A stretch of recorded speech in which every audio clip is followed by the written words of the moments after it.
What's up, gangsters? A lot of you are wondering how to get to a 99 overall in terms of ball player, and you can't do it without playing Road to the Show because you need to get all your attributes to 50 because that is the cap. Now, yes, in Diamond Dynasty you will be a 99 overall, but because of the visual bug, it will show you as a 65 overall, but you are still a 99 overall. And the way to check this is before entering a game, whether you're a pitcher or a hitter, hover over your created player prior to entering the game, and you will see that the attributes drastically differ from the player card and the actual attributes that you will have once you enter that game. Now we have a 99 overall archetype, and that is going to be Crime Dog. Now the overall depends on what the main attributes for that archetype are. For example, Crime Dog, as you can see in the bottom left, focuses on power first, contact second, and then fielding third.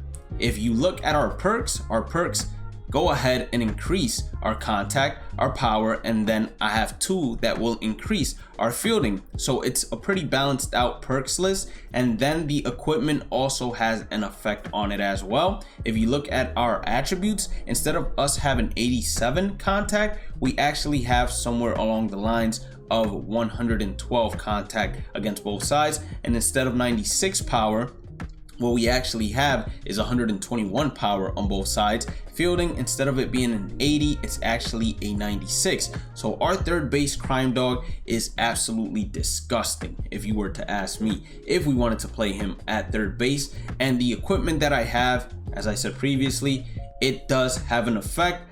The only equipment that I would suggest you buy in terms of diamonds is the eyewear, which I have a equipment's tier list video in the How to Ball Player playlist that you can check out on the channel. I would suggest you buy the ritual item, Legendary Call, unless you get it from one of the archetype packs. The batting gloves, I use the B130s. I believe these are the best ones. The bat grip comes from Conquest. The bat comes from Conquest. The socks come from Conquest. The cleats will also come from Conquest. And then the last piece of diamond that you absolutely need to get is the fielding glove, and that's gonna be the Bregman glove. I also bought that one as well. Now, when we go back to it, you will see that not all archetypes get to 99 overall. For example, we also have the Hawk as an archetype, but he's a 96 overall. His base attributes are contact 1, meaning that's prioritized, power 2, that means that's the second thing that's prioritized, and then fielding 3, that's the third thing that's prioritized.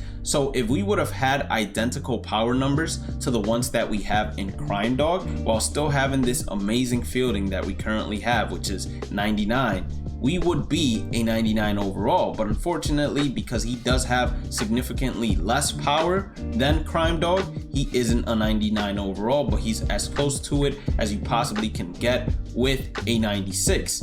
So let's go into Road to the Show and let's explain to you all how to level up those base attributes. I'm not going to be using either of these archetypes. I'm actually going to give you guys a sneak peek on what I've been working on for all of you, and that is a left field primary archetype that is disgusting, and it's going to be called the Duke. I mean, let's look at the numbers real quick, and this is not even the diamond version of the archetype. You start off with 25 added to both sides because of my equipment, but 89 contact against both sides, 93 power against both sides. You start off with 70 speed at the gold level once you have maxed out all your starter attributes. It's amazing. Now, also, before we even jump into how to get it, these are the settings that I use because I believe these are the most effective and easiest settings for you to go ahead and maximize your Road to the Show character in terms of attributes. Hitting difficulty is on beginner. Everything else you adjust to however you like to hit. If you're using a pitcher, I have it on beginner as well. And then I use fielding, button accuracy, but I never field, so I never have to worry about that. But just in case your pitcher gets a ground ball hit back to him, I use button accuracy if that was the occasion. For presentation, I have fast play on. Pitch selection cameras, I have none. And then we go to mode specific. I never have any fielding opportunities on because you can simulate to next appearance, and basically get those fielding opportunities. And the only things I want to do is hit. And whenever I have an archetype that I need to steal bases with, I put lead runner on, like the one I'm currently working on requires stealing bases. So whenever I'm the lead runner, I have it on, so I stay on base and I continue playing as my character and steal the bags. And then if it didn't have any stolen bases required, I would have it on none. Now let's head into rotation. Now after each and every single game, you will get a progress sheet that will tell you what attribute it is you worked on and either progressed or regressed throughout the game. Our base attributes currently are all maxed out in terms of hitting. So if we hit 4 home runs, we wouldn't get any change to it because it is already at its cap. Each attribute caps out at 50, and I will tell you how to increase each one. For example, if you want to increase contact versus left, you need to be facing a left-handed pitcher, and I would suggest swinging with circle or B on Xbox because it will guarantee, as long as you square up the ball or hit it well, that contact is increased. Same thing goes for right-handers. If you're facing a righty, swing with circle or X. When it comes to left-handers, well, actually I believe it's actually B, not X, so that's on me. Swing with B. When it comes to power, that's when you would swing with X on Xbox and then square on PS4/PS5.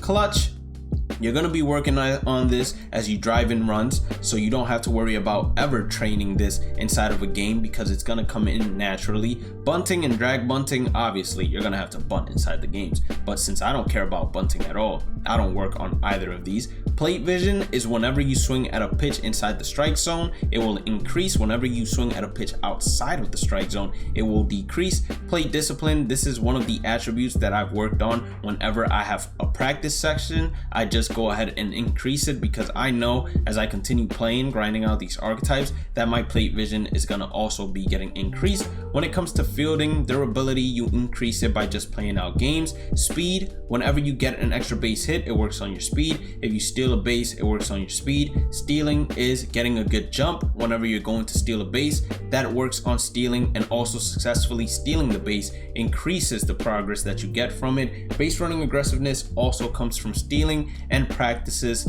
or practice sessions where you select one of the attributes to work on and then your player just automatically works on it by itself. And then fielding, arm strength, arm accuracy, reaction, you can do it in the practice sessions, but it will also come naturally from you just playing out the games and only hitting, because it acts as if it was actually you getting the assists and putouts. So it's gonna work towards that regardless. But I'm gonna go inside a Road to the Show game and teach you all or show you all how it works. Now, before we actually head into a game, I also want to let you all know that if you're simming, I wouldn't suggest playing any games out unless you have that archetype up to diamond, because if you're still gonna sim afterwards, you get them all maxed out to 50. Simming is gonna decrease it from 50 since the players absolutely suck when you sim. And if you go 0 for 4, 0 for 5, and then 0 for 4 again, your contact is gonna drop, your power is gonna drop, your clutch is gonna start dropping. If you're striking out, your plate vision, plate discipline,